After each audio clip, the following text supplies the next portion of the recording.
Up next we have Binqi from PolarSeven. He's going to talk a bit. Has anybody heard of the Internet of Things? Yeah. Anyone? Cool. Yeah. Excellent. So I think it might be slightly on topic. So Binqi will just give us a bit of a talk about it now. So take it away, Binqi. Thank you. Thank you, Daryl. Alright, before we dive into IoT, a little bit about myself, about PolarSeven. So, who is actually the little Asian guy standing in front of you, interrupting your bearing session? My name is Binqi. Some people call me Binqi. Some people call me Binqi. Doesn't matter, I know you're calling me. So what I've been doing, I've been doing a PhD and I'm about to finish a degree in distributed systems. I've been working in the IT industry for more than 12 years, started from embedded software development, firmware, a little bit about system services, and I did a little bit project management and precepts. So my background actually was about systems, x86 servers, data center, and cloud. And I've published about more than 10 books, academic research papers, and I've got a few US patents submitted. Just recently got one Australian one submitted. And in the past 18 months, I've been working on an IoT project. That's why I'm going to give you a talk about this. Hopefully, that can bring you some useful information, some good takeaways. And recently, I joined PolarSeven as an AWS and DevOps consulting engineer. Any questions so far? Do you use Twitter? Yeah, sure. We can exchange that details in the next video session. Well, about IoT. IoT is Internet of Things, and someone's talking about IoE, Internet of Everything. A few years ago, this buzzword emerged as 3 I's: intelligent, instrumented, and interconnected. Unfortunately, instrumented, this I goes away. I never see it again. So basically, I think Internet of Things primarily is talking about intelligent and interconnected. So many things are actually not new. So if you talk about a sensor, this dialogue can be 20 years old. 20 years ago, you got sensor, right? And why didn't we call it Internet of Things? Because they are not connected.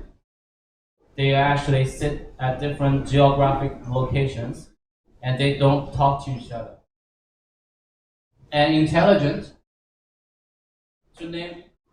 initially it needs to be digitalized. So think about this light bulb. These look like beautiful vintage light bulbs. But you know what? Today you can make the same look and feel by LED technology.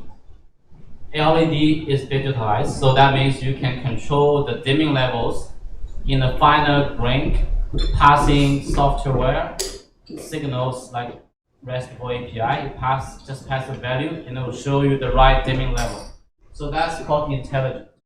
So really, the evolving technologies, including the mobile phones. Everyone's using mobile phones, and it's getting cheaper, it's getting more affordable. And you've got a very good ecosystem like Android and iOS. You can easily publish your app. So everything actually brings the IoT to a new stage. We've been talking this for years, but not until recently it got more traction. Look at these figures. These figures are from a very famous IT research institute. By 2020, how many people will be connected? About 4 billion. A little bit more than 50% of the global population. But how many embedded intelligent devices will be connected? More than 25 billion. That's 6 times more than people got connected. So it's machine to machine. It's no longer like people to people or people to machine. It's machine to machine. And essentially, more importantly, you got 50 trillion gigabytes of data. Every intelligent, interconnected device actually generates data at all times, if you wish. Why not? Sometimes you have to confine that device from generating data just because of saving energy. So I'm going to talk about a little bit about the constraint at a later time. Essentially, why we're talking about IoT here? This is the AWS Meetup, right? It's not an IoT Meetup. It's not a Raspberry Pi Meetup. It's an IoT Meetup. So why does cloud matter in IoT? If you look at this, if you look at the left-hand side diagram, it's a very typical IoT architecture diagram. So right from, actually I should present in another way upside down, but if you go from top to bottom, the devices that we are familiar with, either in a home automation context or a personal wearable device, PWD is a personal wearable device, sorry for the jargon, should have full names. But anyway, it's like a light bulb, Apple Watch, smart lock, curtain or whatever, interconnected, intelligent. Then you go to the IoT networks. This space, to be honest, this space is a little bit chaotic. So there are a lot of competing protocols in this space. Zigbee, Z-Wave, Bluetooth, low energy BLE, Wi-Fi, RF, low frequency, radio frequency, RF technologies, just to name a few. So people easily got confused. So if you go to an IT shop, say, hey, I need to get my home equipped with the smarter home automation technologies, what should I choose? They actually, different protocols are operating at different radio frequencies, and they have different protocols. They don't talk to each other. Even under the same telecom or data access layer, IEEE 802, 1504, that's Zigbee. Even the same telecommunication protocol, on top of that, you can build different applications. And Google built, I think the Smart Things by Samsung, they are building something called Thread on top of the Zigbee. So you can see a lot of variations in this space, and it's very chaotic. But essentially, you need a gateway to be interconnected to the internet. Otherwise, it's connected within your home. You can't do much. A gateway actually connects the IoT network, all the devices into internet.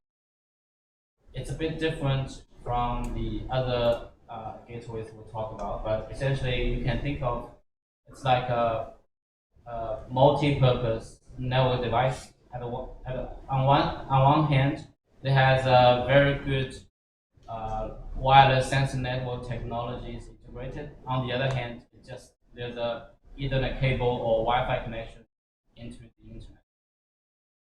And what's behind that? That's the cloud. Why do we need a cloud? As I mentioned in the previous chapter, more data are created. And if you are from traditionally, let me ask one question. So how many people like here holding an electrical engineering degree rather than computer science? All right, about 15-20%. Yeah. So if you're coming from this space, if you work with the embedded systems, you're not really familiar with cloud traditionally. And I think your focus is on how to design a very good circuit board, how to integrate the right chip into the solution. But you don't know how to deal with the massive amount of data. Some people, they actually don't know, but they actually just try to store the data until you understand more how to deal with that. So essentially, you need to push the edge into the cloud. A few things. The cloud actually provides persistent connection and data storage. Like I said, if you can't really analyze and utilize the data, you can push that into the cloud, properly stored for future use. Why do you need a persistent connection? I'll give you an example. A typical home automation service will actually offer you remote access to your home when you're away, right? think about the light bulb, think about your switch, think about your power receptacle. These things, you need to control them, you need to send home a command, and it needs to be responding in a timely manner. So the gateway actually keeps the persistent connection with the cloud and the internet. And cloud is actually, in this case, acting as a commander. Send all commands, get all the information, and you are actually the user. When you're away from home, you are interacting with the cloud. You're not interacting with your wireless sensor network. And it's scalable. Like I said, people like me, I'm also holding a EE degree. Traditionally, when we designed an embedded system, we didn't know what to do with the scaling computing resources. So cloud infrastructure, cloud technology enables you to focus more on the design of the IoT itself and leave the computing resource, storage resource, network resource to the cloud expert.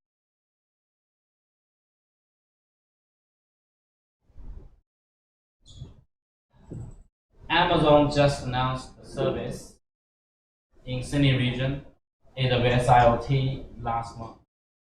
And want to look into the competition. This space has been getting big.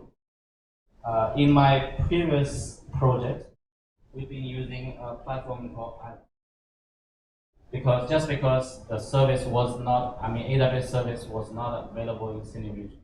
As you may know, because we're dealing with the user-sensitive data, right? It's about the confidentiality and the privacy concerns and regulatory. You have to put the data within Australia. Because we were doing a prototype, probably that's fine. You know, ILA, the hosting service in the US, some piece in China. But when you try to move things into production, that's a serious concern. You have to choose a proper service provider which hosts all the data services inside Australia. If you look at the competition space, these are like traditional system providers: Samsung, Cisco, Huawei, IBM. They are working on the protocol or communication layer. They are trying to integrate different protocol into their platform. So let's go back to this page. So they try to Thread or smart things. They actually support Zigbee, support Z-Wave, they support Wi-Fi. They actually certify different products and they provide an integrated gateway.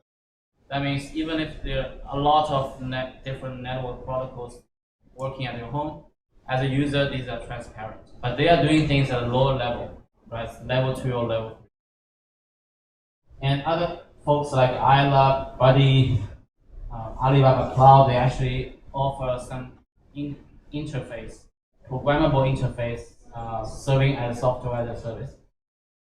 But these mostly you are talking to proprietary integration or interface. What AWS doing on the other hand, at the first place, they have a very mature ecosystem that provides multiple services. And secondly, specifically to IoT provider, all the implementations are standardized. That's an announcement on AWS website. The service was available on July 7th. That's why I think it's about the right time to make such a talk. And how is AWS IoT service different to the other, competing solutions? And with the existing AWS services.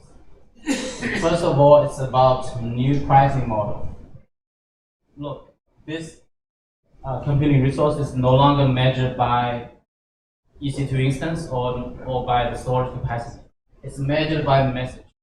Because a typical IoT application does not have a huge amount of data bandwidth requirement unless you're doing video surveillance. If you just try to turn on a light bulb or remotely control a smart lock, you just send a very short message. But given the scale of the solution, like each home, you got 20 devices, and then if your solution is targeting 20% of Australian homes, so think about the number of messages you are actually processing. The definition of the message right now it's like a very short. It's about, I think it's about 90 bytes. They define every 90 bytes data packet as a one message. So every month you got 250,000 messages free. That's a free tier, and you pay for just $5 per million. And by subscribe to IoT service, you got free delivered to other service. Like if you want to push the message into S3 for permanent storage, if you want to run some processing script in the Lambda, or you want to do more streaming services with Kinesis, these are all the free services that you can use. So you just pay for the message. They measure your usage by message. And they integrate with the de facto standards. I'm saying de facto because they're not like IEEE or something, but in the space of IoT, MQTT is a de facto standard for real-time messaging. And HTTP, surely that's a www standard. This is a bit technical. I won't spend much time, but just want to give you a sense that pretty much all the requests or response are based on HTTP or MQTT service. So when you actually connect your home to the internet or connect to your watch or whatever, you actually are publishing a message by MQTT protocol to the cloud, and you also can have your mobile app, for example, as a subscriber. When there's a message published, and then you can receive the message as a subscriber. You can also integrate like third-party services like IFTTT. This gentleman asked me about Twitter. You actually can tweet to turn off your light, and who's gonna win the echo? If you've been to AWS Summit this year, they demonstrate the what's Echo's name? I think Alexa. Alexa. From last year, we play with Alexa. Turn on all the lights. Turn on the heat. It's too chilly. Things like that. You can easily do that. So Alexa can be a subscriber, or sometimes can be a publisher. It's just like integrate the voice recognition and the cloud service into your solution. And it's not the end of the game. So I think this talk is a little bit different because for the IoT stuff, you can not only use it or explore it as a business, you can also treat it as a hobby. Myself, I ordered a few Raspberry Pis, and as well as the accessories to build my own video surveillance. Very cheap, $50. And you can make whatever chip you want. It gives you a Debian programming platform. And now AWS offers this service. You can easily register into that. So as a side project or as a hobby, whatever, now you got more flexibility and more choice. And you can potentially utilize AWS big data services if you want, have interest to look into all those logs or messages that you get from your device. But if you're going to develop a serious offering, a commercialized product, especially the production environment, you need to take into account a few things. So first of all, you need to focus on the design, not the connection. Because in my previous project, I focused like 18 months. The hardest part is not software. It's not about internet connection. It's not about Zigbee connection. The hardest part is industrial design. How to design a beautiful power switch that makes makes it appealing for people to replace the current ones or into a retrofit environment. That's very important.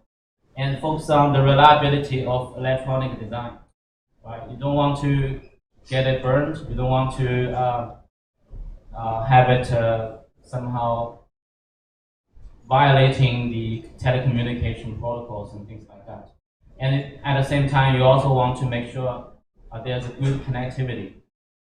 If sometimes the device can be based on power, based on battery, and then you'll be very careful when you design the software.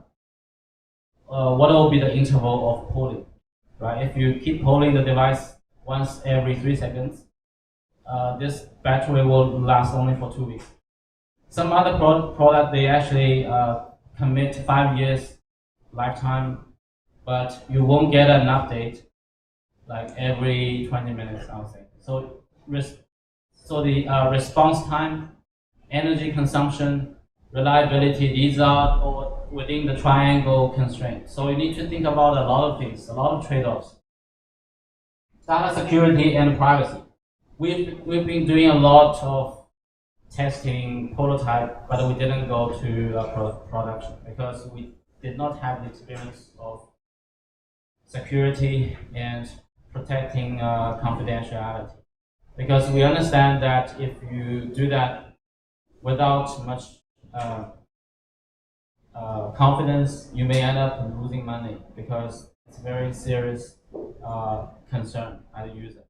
So you can easily sell things, but what if they come back and sue you, right?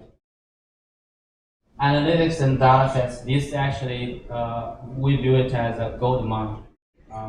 You actually can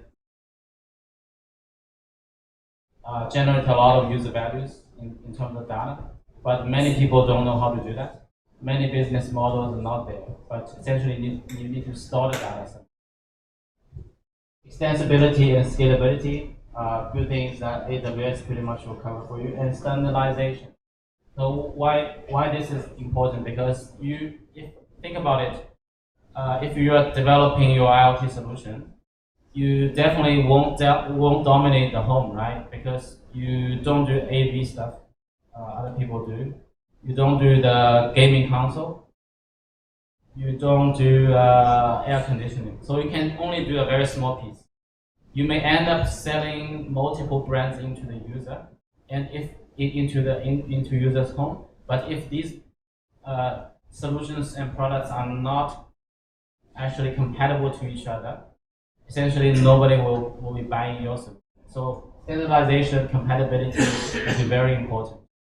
At least you need to seamlessly plug into, let's say, Apple Home or Apple Health, right? So that's the end of it. Because smaller business will not be able to dominate the launch anyway. So we have to leverage big players like Google. Well, more information about AWS IoT. We've got some very good articles regarding IoT release on our blog. So check PolarSeven blogs. And again, thank you for listening to me. I appreciate that you all come together in this wild weather, and I hope I can come back in a few months after I play with the IoT services in the Sydney region and can share more stories. If you have an interest developing a side project or hobby, I'm more than happy to work with you. Thank you very much. I'm actually too nervous. Good work, Binqi. That was awesome. Thank you very much. Any questions from anyone here? Questions, anyone? No? I thought at least somebody would have one question. I got one. So how come what are some of the challenges of building an IoT solution? Yeah, that's a good question. I think during my talk I already mentioned, initially you were thinking about a architecture or solution. You need to, if we go back to that chart, you need to figure out what device are you targeting, what's the use case, right? And if you're thinking about integration, should I support Apple? Should I support Google? Should I support Samsung SmartThings? And what kind of telecommunication protocol should I choose? Some lower frequency, they really have very good penetration, across this wall. but they have very low data rate. So depending on your application, you need to do a trade-off. And also, you need to figure out what form factor of your gateway should be. Should it be a USB key that plug into your router, or should it be like a fire alarm, because every home is equipped with a fire alarm? So some users they don't like introduce an ugly box. You already have a router, you already have a Foxtel box. You don't want to introduce another ugly one. So things like that. After you deal with all the things, you figure out the cloud, big data strategy, hosting services. And then if you look into the details, you draw the PCB board, you choose the chips, and you test the RF performance, the connectivity, and you test with the cloud services. So these all coming together for PolarSeven. A lot of different technologies. Yeah, and then stacks, exactly. So and a bit of fudge. You don't know if you're uncertainty and doubt. There's a lot of that thrown in as well. And will this work? Okay. Yeah, so it's a magic, if you can put something together and get it working in 18 months. But more challenging stuff is to get it into product. Question, Shane?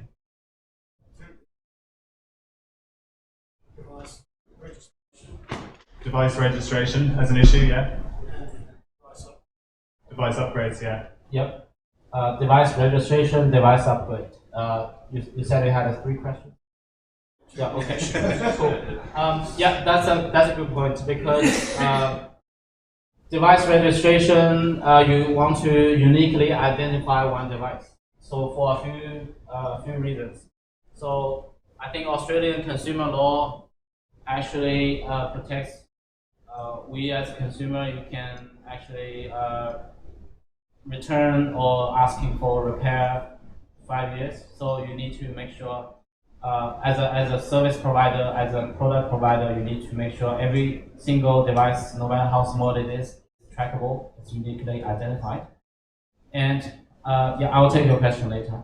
And secondly, these devices are tiny, small with the firmwares. The connections are often not broadband, they're narrowband. Zigbee, for example, the data rate is 115 kbps. So it's a bit painful if you want to do a firmware update. And essentially, firmware update is a very tricky thing. So if you flash the firmware instead, you have to you pay for $100, hire an electrician to take it off. So the device itself is $20. Think about that. So yeah, these challenges will definitely result in more diligent design work for software engineers. Awesome. Anybody here doing IoT projects? I think that's before we get to the question, who here is doing an IoT project? So we have a couple. Are you using AWS IoT for that? No, so you're just it's one month old in Sydney, but it's like only 1 year old in US. Yeah. Sorry, question over here.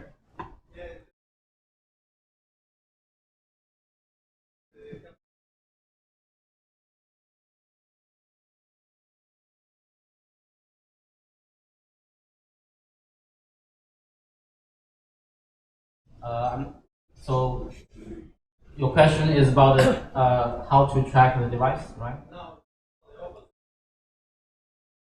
That make sure a device is trackable, no matter how small it is. Is that what you mean?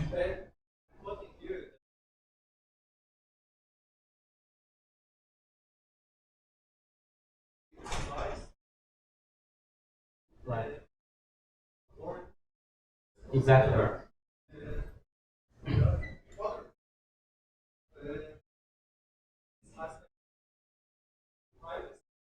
Yeah. Okay, I got your point. Yeah. Yeah. So I think the question is, I guess a dilemma, because as a manufacturer, you want to track every device that you ship, but the user may not want to track their behavior, right? So it's kind of a device thing and user behavior. So I think typically nowadays all the providers, they will ask you to sign an agreement before you use anything, use their service. Say you don't mind if disclosing their user patterns or something. But usually you don't look at that. You just scroll down to the bottom and say, "Hey, I accept." But essentially, tracking a device is needs to be a collaboration work between the firmware designer and the software designer. So typically, you put a unique identifier in the firmware, so it carries like an ID. So no matter when it registers into the IoT network, it pushes things to the gateway, and then gateway push the thing to cloud. And when you use the whole thing, you may register username with your address or telephone or email, and then that device gets registered under your name, right? If you're gonna return it, and they will do something in the backend. But you can't prevent those guys doing evil. Like if, for example, if they record all the logs, all activities, like controlling your home, it's not a surprise. But things get more sensitive if you open a smart lock to the cloud, because anyone can open your door. And it goes back to, I think, the first session of the account security. If somebody are compromised into IoT, AWS IoT, they pretty much can do a lot of things that you can never imagine.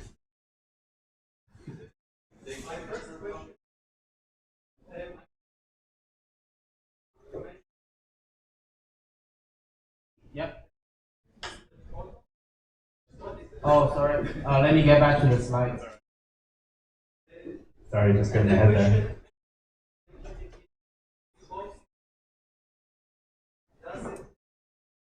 That's the thing, right? Yep. Right. Shane has an answer. I think You can just give us an answer. Also. Device registration.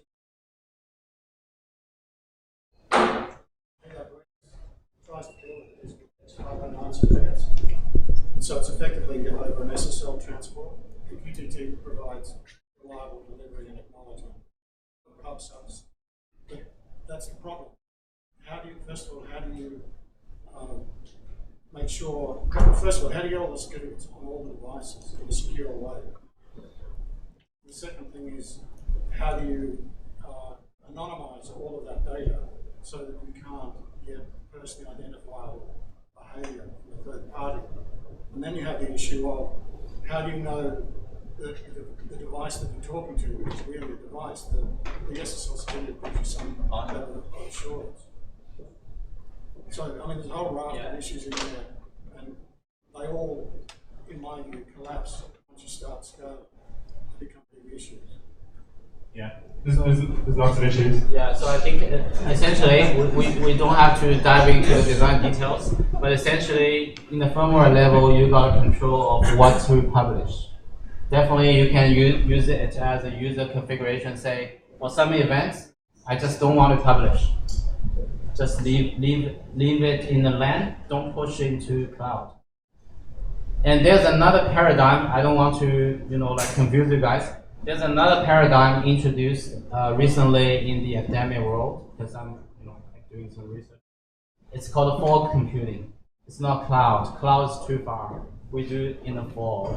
You set up a server at your home. It's just good enough. It's not perfect, but with super low latency and with very, very good security. You lock it in your laundry. You can do that in that way. So fog versus cloud can be an interesting debate in the years to come. In between. One more question. No, I can't address all the answers, but cognito are So cognito tools are available in IoT? yeah, which is not. Okay. It addresses some of those issues. So it addresses. Awesome. We should do a design session. We need wireless mics, guys. We can't reach you, unfortunately, with the cables.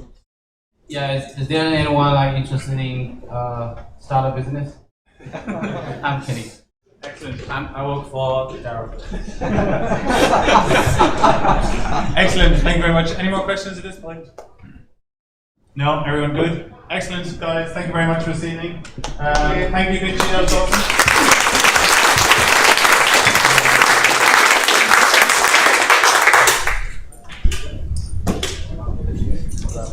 So just same time, same place next month. Our blog is there. If you're interested in presenting or would like to bring up a topic, then come talk to us. What we're going to do now is we're going to do the cloud conformity. Guys are going to come back up. Hey, we got lots of tricks. We're going to get somebody from the audience up to the rock. And filter and check. Oh no, let me fix it.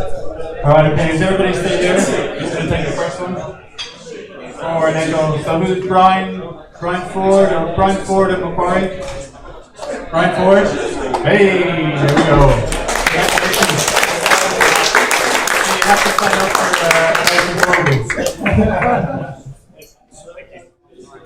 Well done. So again, thanks to Cloud Conformity. Check it out, go online, sign up for, you can sign up for a subscription, guys, can't you? Yeah, you can sign up for a subscription, check it out. We'd love you guys to come back next month. We might open a little talk, a discussion, 5-minute discussion to start, to say how do you use the tool, what you thought was good about it, you know, feedback. So we're always looking for feedback on all of the tools, that'd be awesome. Thanks everyone, talk to you soon. Take it easy. Cheers, guys.